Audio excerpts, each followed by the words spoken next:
Hey, guys, Dr. Stamper here, PetWow. Hope you're doing well. I'm doing pretty well today.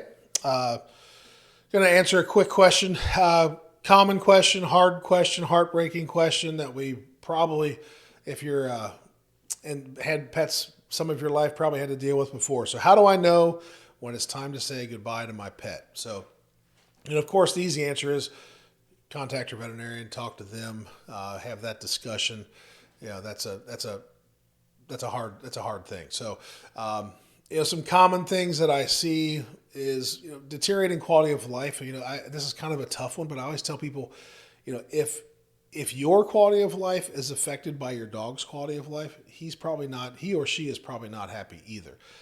And if you're bringing him to the vet and we can't make that quality of life better, especially if you're already trying everything we can try, that's usually a good indication of course, if it's always that balance. We want to treat the dog. This maybe sound bad, but our goal is to treat the dog, not the client. And sometimes it's hard for the client to let go. And so we're having to treat both the person and the pet. And that's hard for us to be able to step in and to say, hey, this is time. Because ultimately it has to always be the client's decision. So our job is to step back, try to bring as much comfort to the dog, of course, compassion to the client, and help make that decision that is unfortunately an impossibly hard decision.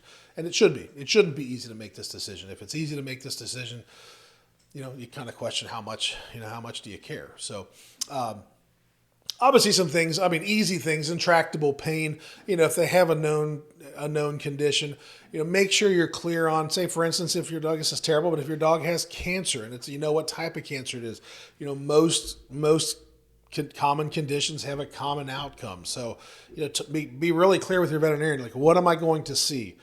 When I start seeing A, B, C, and D, for instance, say a pet with kidney failure, I know that when I start seeing them at this point as a veterinarian, I really can't make them better. And they may not be in pain, but they're not happy. And that's, sometimes it's hard you got to press through that conversation. So, but certainly a steady decline, especially if you're really trying as best you can, as far as the patient and care, as you as the client is taking care, following your veterinarian's instructions, and yet things are still declining.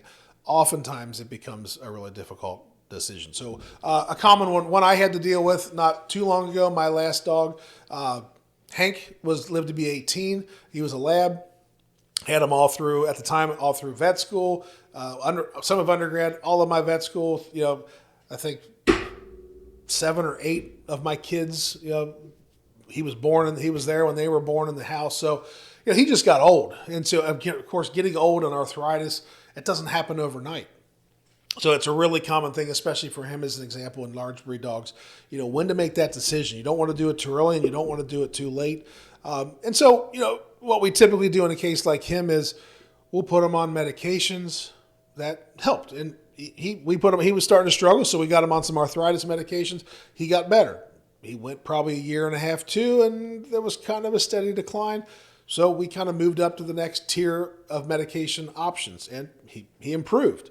But I finally got to a point where it's like, I'm doing everything I can for this dog from a anti-inflammatory pain perspective.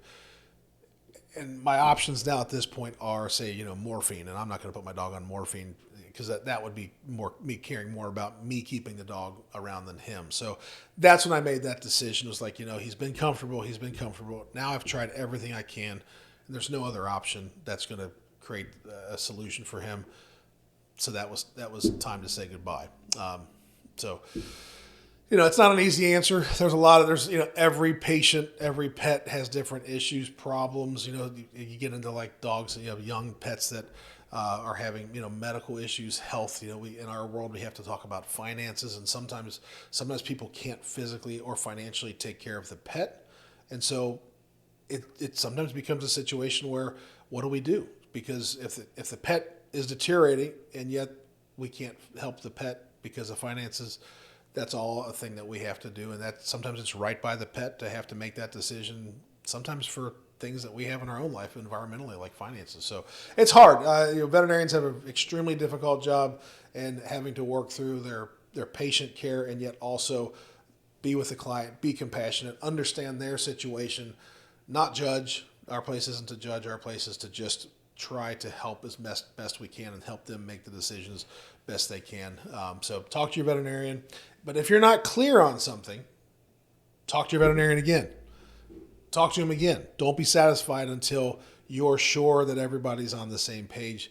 I always tell people, I'm here to be interrupted. So if something didn't make sense, call us back. We want to make sure it's clear so that we're all on the same page. So, because these are the kind of decisions we don't want to make unless we know it's the right one. So, hope that helps. Hope you don't have to experience anything like this anytime soon with your pets. But, part of life is passing on. So, that's a difficult thing for all of us. So, hope you have a great rest of the day. Bye.